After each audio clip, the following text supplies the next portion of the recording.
Hey everybody, and welcome to another segment of AstrologyAnswers.com's weekly forecast. My name is Terence. The week begins on Monday, July the 7th, 2025. By Thursday, we're going to have a full moon in the sign of Capricorn, when a lot of matters come to light, things that have been unresolved, things that have been hidden, and along with that, most of the days this week, we're going to have periods, and on Tuesday, the entire day, where the moon that represents the emotional tone and of the public reactions will be void of course. A time best for reflection. So as so much is coming to light, it's a great opportunity to really reflect and be introspective through the week. Let's start with Monday, July the 7th. The moon is in Sagittarius. That sets the public tone. Sagittarius is very optimistic. It's very outgoing. That can be very honest. Now, the moon will go void of course on Monday at 2:30 p.m. Pacific time. Remain void of course all of Tuesday until the early part of Wednesday. So we're going to start off the week with a lot of potential for doing a lot of reflecting. Now, with the moon void of course, it's important not to introduce any important new events or projects. But it's certainly okay to just stay the course, stick to the routine, and you might be feeling a bit tired, so rest, but it's an excellent time for reflection. Also on Monday, Uranus, that's been in Taurus for the last 7 years, enters into Gemini. It just remained into Gemini into November, retrogrades back into Taurus for a few months before going into Gemini again for the next 7 years. So Uranus is all that explosive energy, breakthrough energies, can bring a lot of great insight. And in the sign of Gemini, lots of new ideas and information. And Venus, the planet of relationships, pleasure, cooperation, will also on Monday be in harmony with transformational Pluto.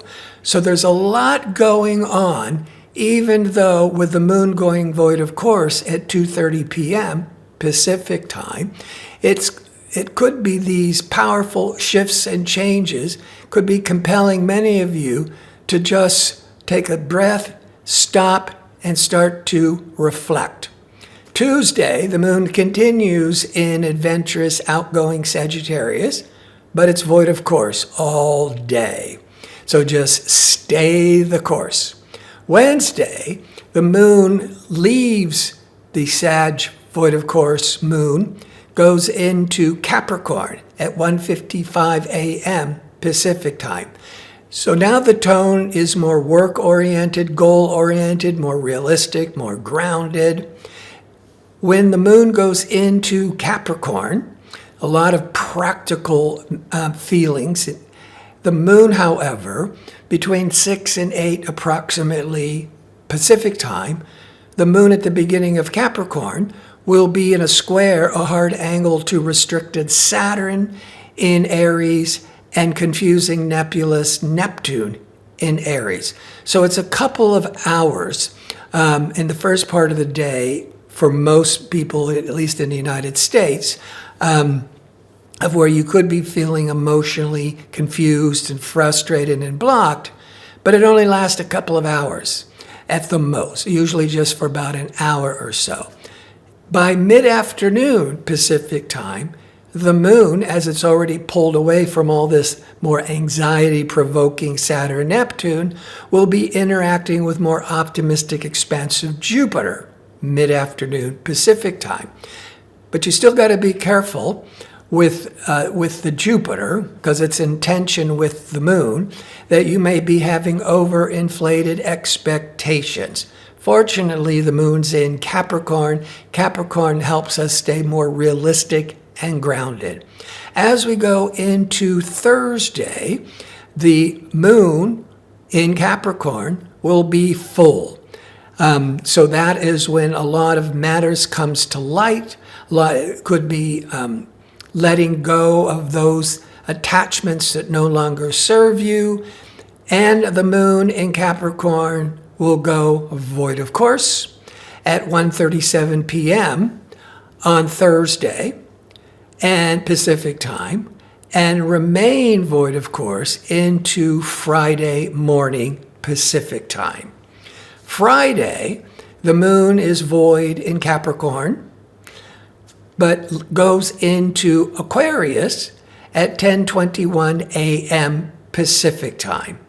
And by mid-afternoon, the moon in Aquarius, an air sign, will be in harmony with Saturn and Neptune in Aries, a fire sign. So water, air, and fire are compatible. The Capricorn energy, especially with a full moon, is more pragmatic, more goal-oriented, more conventional. Now that we're shifting into Aquarius on Friday, Aquarius is more unconventional, looks to the future. It's also more inclined to want to hang out with groups, with friends. On Saturday, the moon, emotional moon in Aquarius, will be in opposition, confrontation to rational Mercury early afternoon for an hour or two. That's when communications could be really confused by emotions. What usually, many times, which will happen, so pay attention to this if you remember, that the moon can represent one person in opposition to Mercury, which can represent another person. So it's this relationship, this discussion, this meeting, where one person is being very rational, Mercury, but the other person's being triggered very emotionally. So it's hard to come to an understanding. Now, it only lasts an hour or two, but at 12:46 p.m.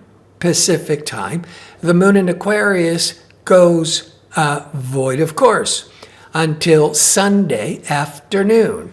So a lot of this void of course could be a very favorable energies for resting, for reflecting,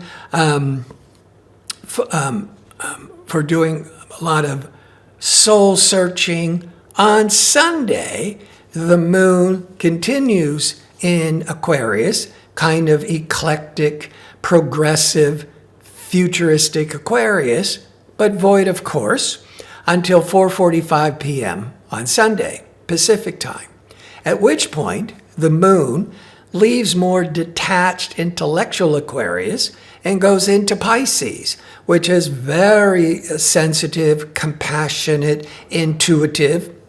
And the moon, as it goes into 0 degrees of Pisces around 4:45 p.m. for about an hour or two, it's going to square or be in a hard angle to rebellious, progressive Uranus at 0 degrees of Gemini.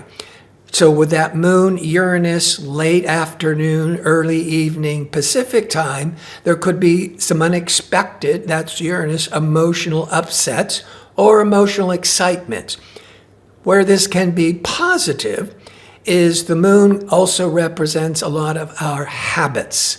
And Uranus can shake us out of our old stuck habits, bring in new awareness, new insights.